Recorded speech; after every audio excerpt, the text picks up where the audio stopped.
Dick Termes Yes, Termus. is a spearfish South Dakota artist who uses a self-devised geometric system known as six-point perspective to paint complete scenes on large spheres. These Termespheres hang in galleries and museums around the world and were displayed at the University of Rome alongside the work of one of Termes' major inspirations, M.C. Escher. Termes' many honors include the 1999 Governor's Award for Distinction in Creative Achievement and his 2014 induction into the South Dakota Hall of Fame. Craig Volk received his MFA in playwriting and screenwriting from the Yale School of Drama and won the 2007 PEN USA Award for Best Drama for Malofsky Takes the Stage. He spent 12 years working in Hollywood, including as a staffer on the Emmy Award-winning series Northern Exposure. That was really good. Volk's books include the historical biodrama A Dust Bowl of Days, 1932, and an intellectual biography of artist Dick Termes. Having completed a World War II screenplay for the Italian film company, he is now working on a memoir. We'll welcome our artist. Thank you. Good. Are you just going to sit back there, or are you going to come up here, or what? You're going to leave this up to me, huh? Yes, and hold my hand. So last night, the show says, everybody's going to think, here I am on Termes again. So I made him do a portrait of me in Termes style. For years and years, I've asked him to put me on one of his spheres. He finally did. I was on the bottom of one of these spheres, and I go out the next visit, and I say, Dick, show me on your sphere again. He said, I painted over you. I said, you what? You painted over me? He said, but remember, you're now the only person that's inside a sphere, which I thought was a dodge, is what I thought it was.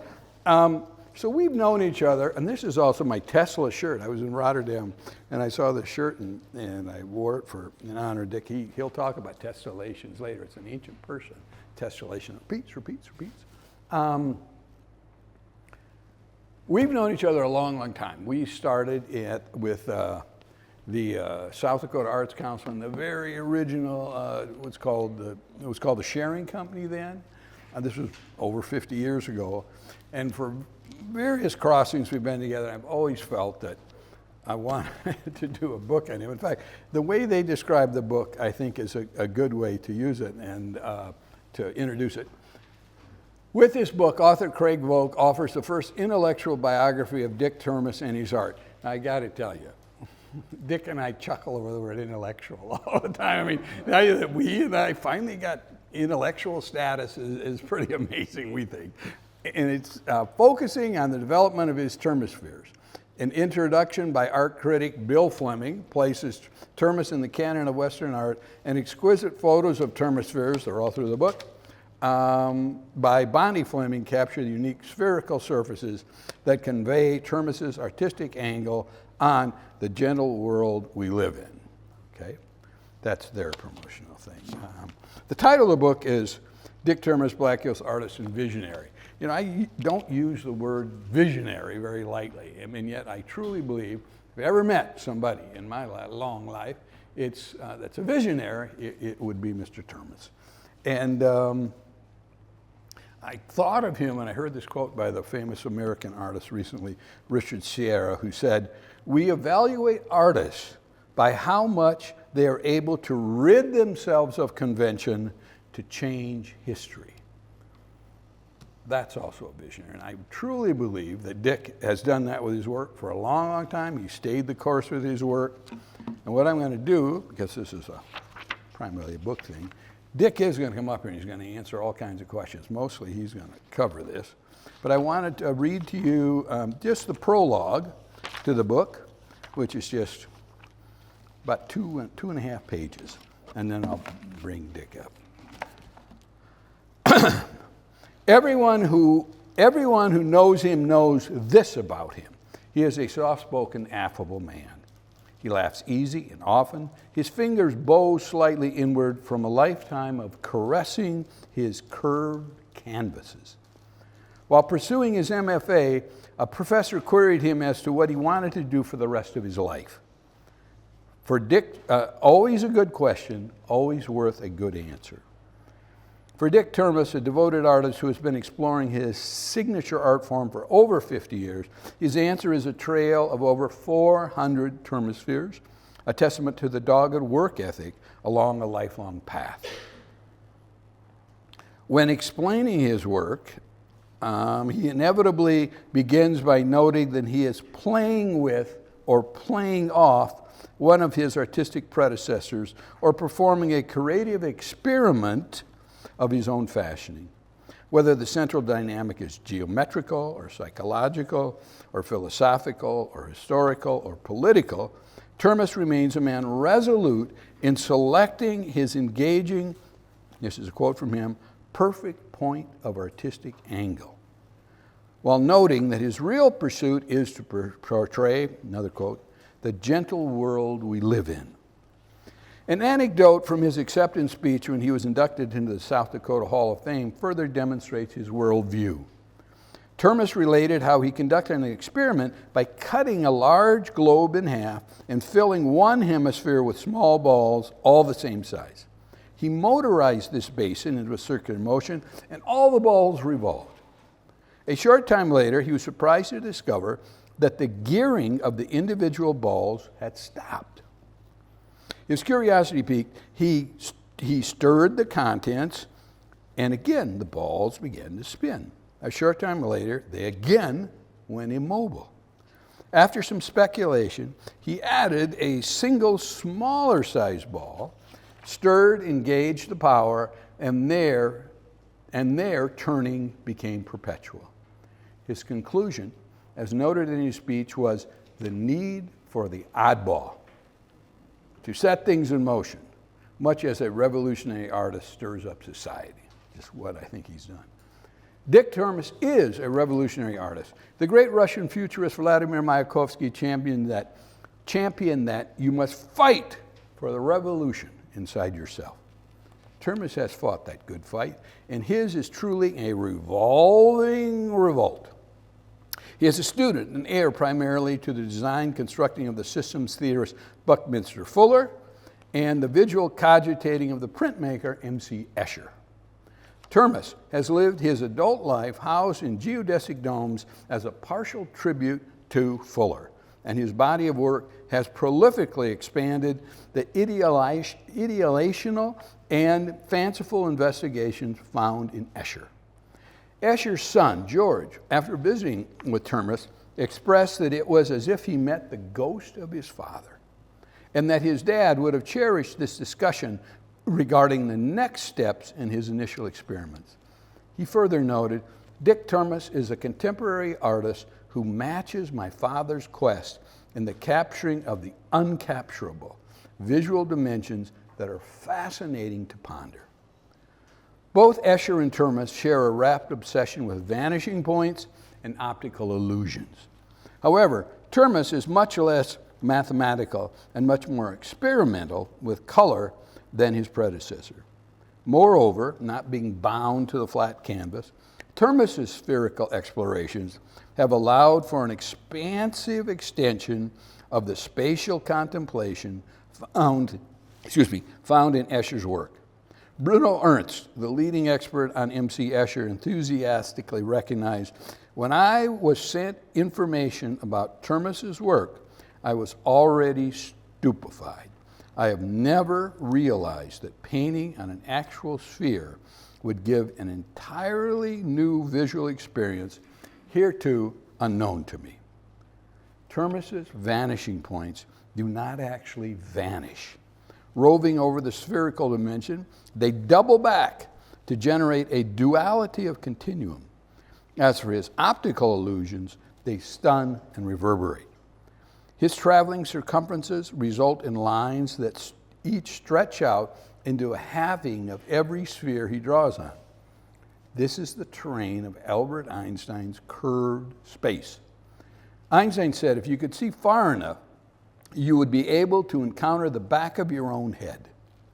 With termespheres, the viewer is compelled outward and inward along these multiple vectoring perspective avenues. Ironically, the most intriguing experience is that one doesn't merely look at a termesphere.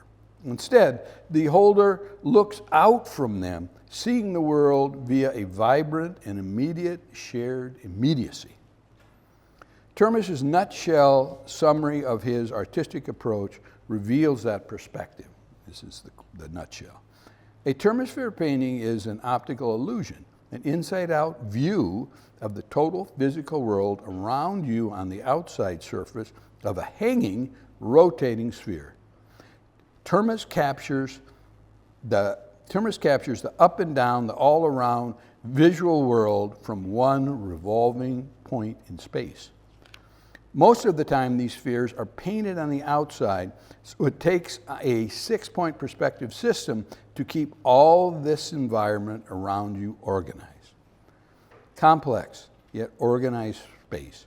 Yes, yet far beyond the nutshell is the raw wonder of each termesphere expanding an immersive and interactive invitation. One doesn't merely view a termesphere, one is captivated by its spinning sinuosity. Okay, that's the intro. So one of the things I was able to identify in here, I mentioned them briefly, is that there are kind of 7 subgenres of how he experiments, and they locate around the subject matter in particular. These 2, I think, are probably 2 of these. Yeah, there are 2 of them, right? 2 of the 7, I think. Come up here, Dick, and explain a little bit better. You know, honest to God, I worked in this book, and we sat down in his, it's a cluster of 7 geodesic domes he lives with in Spearfish, that he lives in Spearfish, and with Bill Fleming, the art critic who did the intro as well. And these 2 guys were talking, and at one point I said, I swear to God, there's smoke coming out of my ears. I could not keep up with them. And at a certain point, I could, and now I reread parts of the book, and I go, God, I'm not sure I understand that anymore. So, can you explain it any better than what I just did, or what do you want to say about these 2? Let's start with these 2. What are these 2? Explain.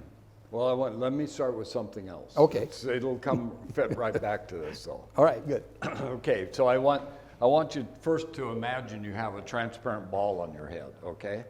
Each one of you, just imagine there's a ball on your head, and wherever you're sitting, you're going to copy on the inside of the ball everything you see of this room around you, okay? So all of this would be over here.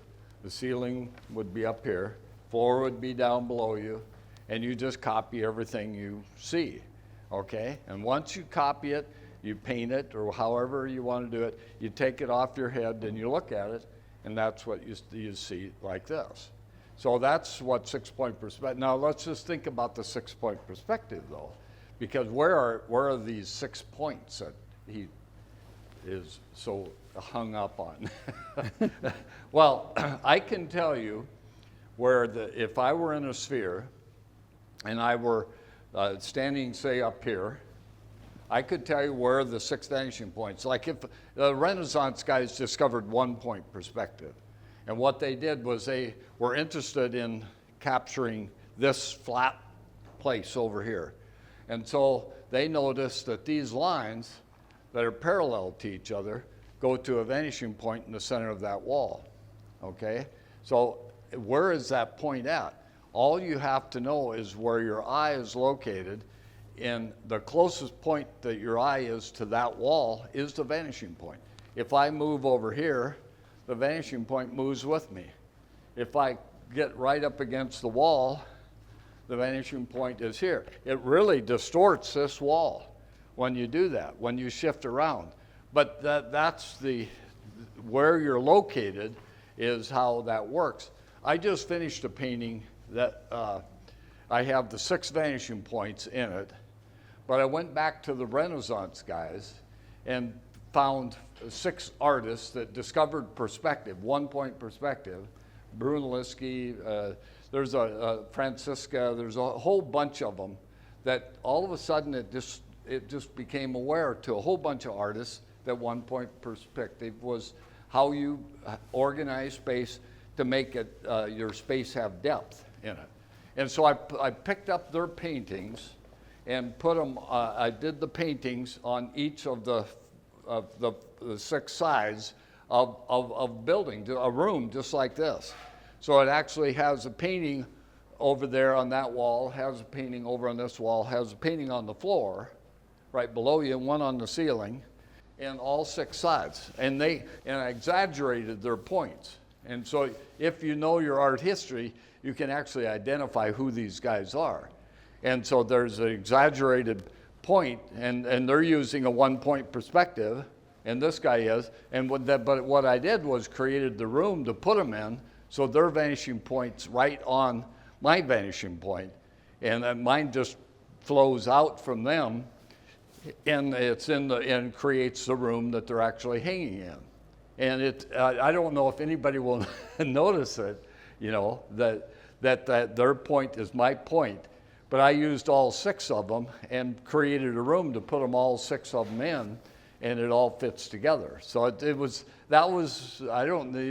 listening to Craig this morning about how you create a story and how you create a book or a novel, and I was trying to think, how does that fit? What's the story, or I think it has a story. It's that one more than a lot of my pieces do. So. Yeah, that one does, yeah.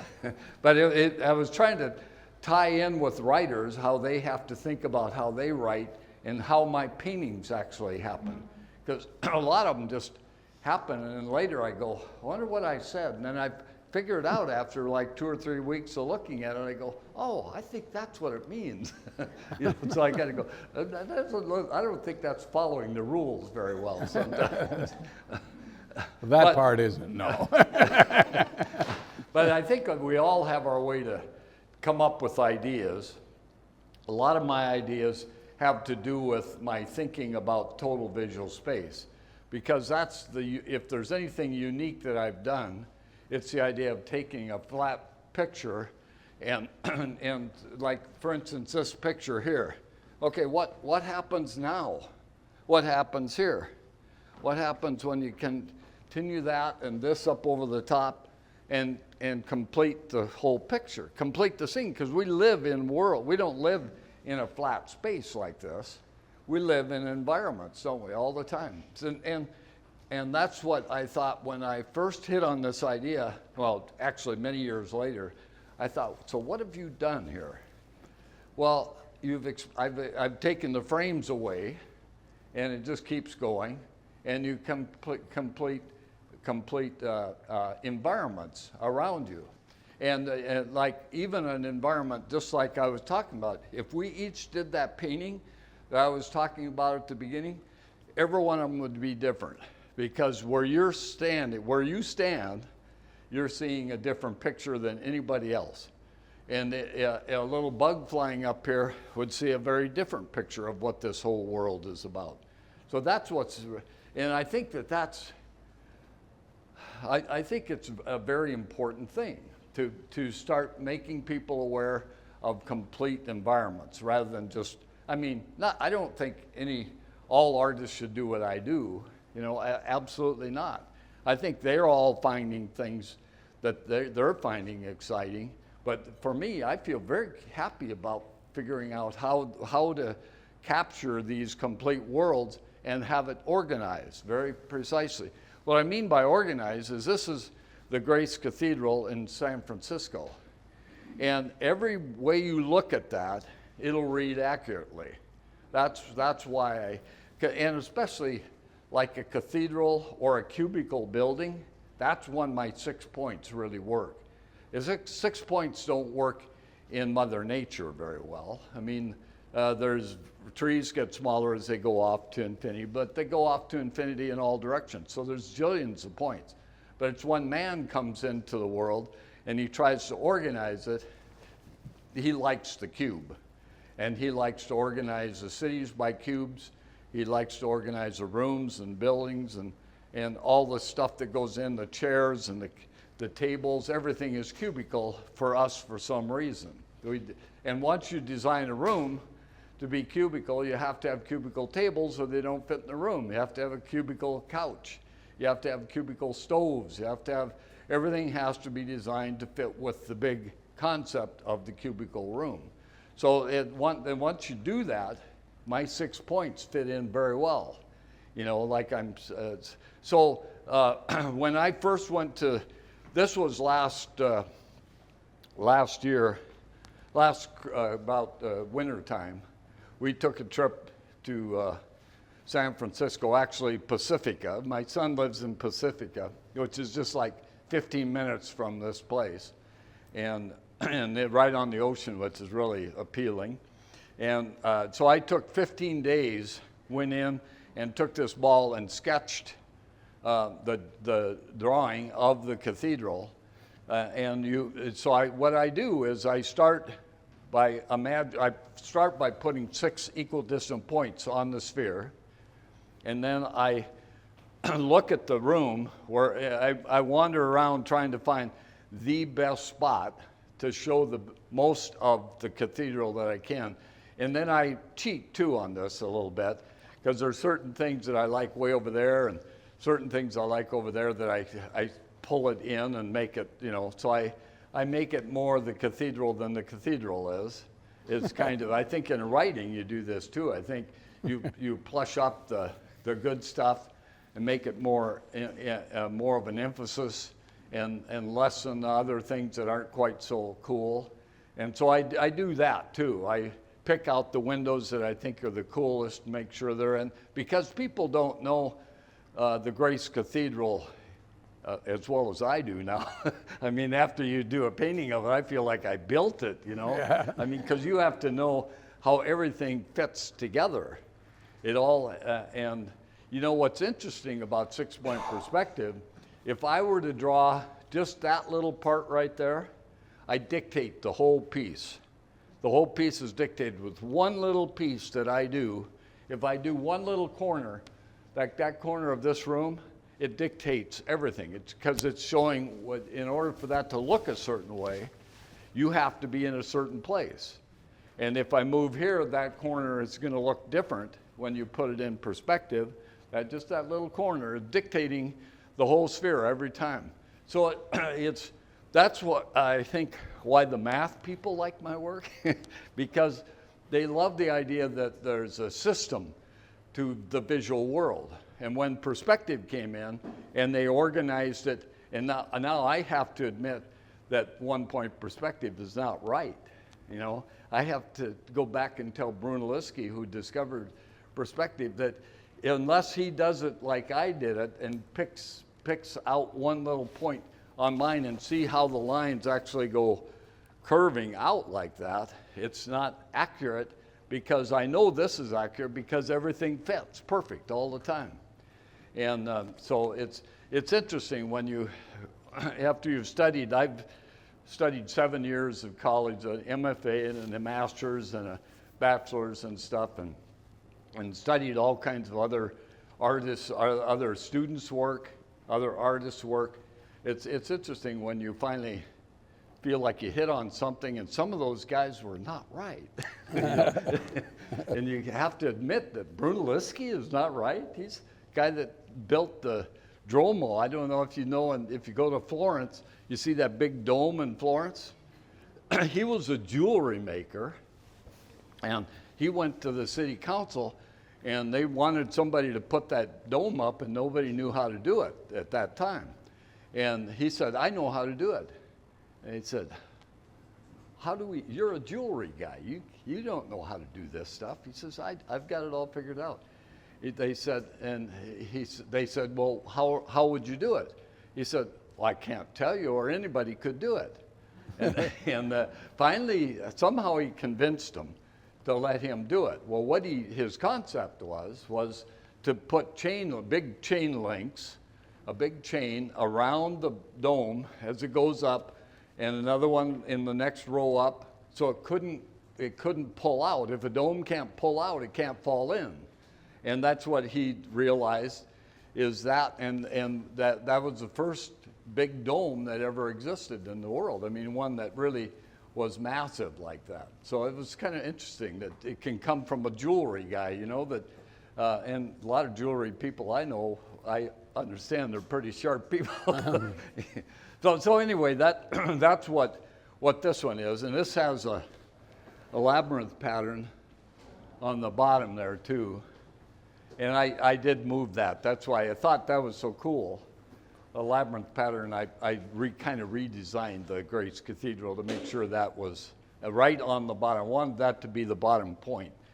I used a lot of geometry.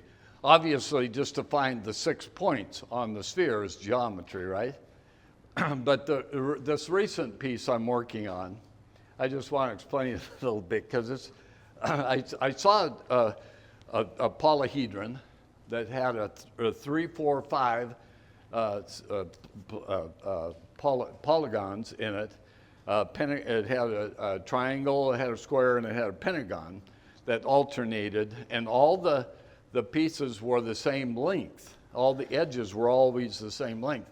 And I thought, okay, so how do you put that on a ball? I mean, it's one thing to take flat pieces and tape them together. You could have them be any size, whatever, as long as the edges were all the same and you knew what the order was, it would fit together and make a polyhedron. But how do you do that on a sphere? And so I wrote to a couple of my math friends and said, so how do you know what the length of that little thing is, the edge of those, on a 22-inch ball like this? And I didn't get any answers from anybody. And like normal, I started playing with my compass, and my ruler is a flexible ruler, and started mapping out. And this polyhedron is called a rhombic icosahedron.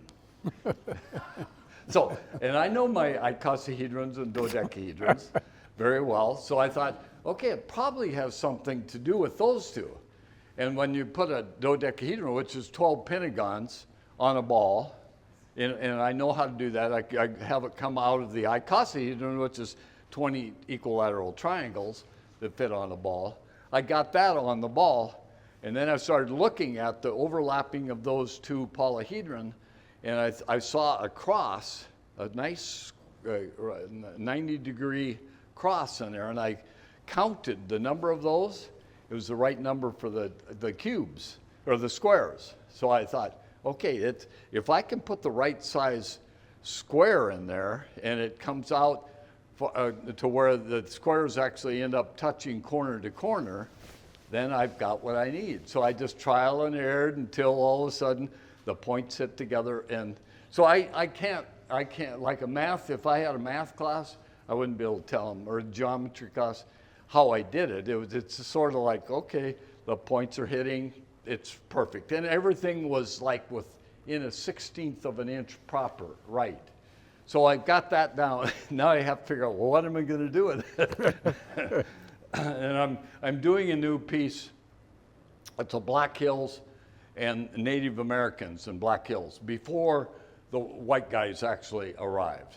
So it's kind of a 1876 before that, and which is really delightful because it's all the really cool characters, the native people, but I want it to fit into that geometry too. See, so it's the nature of the Black Hills, and I'm just thinking about this right now. The nature of the hills. I've got the native people, all these cool things that are happening, and they have to lock into and I was going, okay, there's the 4 directions of space. There's the up and down, the sky and the earth, the native thinking of black elk. I've been reading a lot of black elk. And so there's my 6 points, see? So I can actually tie my 6-point perspective into this Black Hills native sort of thing. If I use the roads going off to east, west, north, east, west, south, and the sky and the land, and all of that can be tied into this piece. But then I thought, yeah, but my geometry, and I don't know, that geometry just kind of popped into my head right ahead of this commission, So I was talking to Craig. I said, so how do you justify having this fit? Well, after I got to playing with it, the polyhedron that I built actually has 6 squares equal distance from each other. I didn't know that it was even going to happen with it. So I thought, okay, the 6 is there already. Now I just have to figure out why the rest of it fits. So in a way, my subject matter is Black Hills, Native Americans, and this geometry. Those 3 have to somehow learn to live together. and it's an odd way to work, but it's interesting because I played with the sphere for 50 years, over 50 years now, and it's that kind of approach is how I approach all my pieces. So I want. When I was at the University of Wyoming, one of my best classes was Victor Flack, and he was hated by everybody. Nobody wanted to take a class from this guy. And I took a class from him, and I fought with him all the way through the class. I thought, oh, he's just a horrible guy. I got to the end of the class, and I thought, where have you learned the most from? And, you know, the professors, which professors have taught you the most? Him. Even though he was a really terrible person in a class, I mean, just tore people apart, but he had so many solid ideas. And so I went to him second semester and I said, I'm going to take two different classes from you this next semester. He says, oh no, don't do that. Take classes from these people that you understand better than I do or like better than I do. I said, no, I've analyzed what's going on here, and I think I've learned more from you than I've learned from anybody else ever. And he was really overjoyed to hear that, of course, because he never got complimented. But it's interesting in life how you run into those people that actually can, you just almost hate them, but they teach you so much stuff. And if you can learn to back off your head, I've tried to teach this to both of my boys. If you run into those people and you're learning a bunch of stuff, put up with them a while. Figure out how to get along with them, get the knowledge that you need, and then go on. And he was just a Jim Dandy for trying to get along with. But he actually became a pretty good friend of mine after a while, because he knew that I did respect him. You know, and he needed that. He needed that respect. But if he didn't get it, he would just stand up there. Here's how he'd come into class. He'd bring this is back in the late 60s. He'd bring in a big recorder. And it was a reel-to-reel recorder. Is that right? You'd have a reel-to-reel recorder? And he'd set that all up. And then he'd stand there and he'd look at the class. We were all required people to be there the first round. And all master's people, and he'd say, are you all ready to start this class? And then he'd go push the button and record the class. Every class he did that in, because he thought, at one point he said, this is probably the most important information in the arts that's actually being created today, is in this classroom. And it's like his ego. Oh, nice. Well, it wasn't like the rest of us going, you know, but it made, when you talked to him in class, it made you really, now, is this important enough to get recorded, what I'm about to ask or what I'm going to say? So it made the class actually brought it up a level or two, which was really interesting. But so it was interesting. So, okay, let's talk a little bit about this other one. Yep. This piece I did trying to explain the perspective. So it's interesting in a way so right here, this of course is 6-point perspective. It's a complete room, everything above you, everything below you is in the picture, in the north, east, southwest, back to north, around you. So this artist on a flat canvas is doing a 1-point perspective. So its subject matter is about like that in this. So that's that, and what this shows is how much space each point of perspective gives you. When you do 2 point, see what 2 point is this way. This guy is, where is 2? Oh, 2 point is there. And they're getting about 90 degrees of the environment. So it's like from east to south is that amount of space of the complete 360 degrees. So he's getting 90 degrees of space in a 2 point perspective, which I've never seen in a book. The idea that 2 point perspective is 1/4 of the visual space around you, which is, the sphere tells you that. It's definitely, that's what it is. And then 3 point, which is this way, is a point below your feet. So it's a point down here, and this point to that point in this room. So that's how much, and it's a triangular space. And you don't see that in most in books either, that when you do 3 point perspective, your canvas should be a triangle. If you go beyond the triangle, it's distorted. I always call it distortion land out there if you don't actually keep track of that.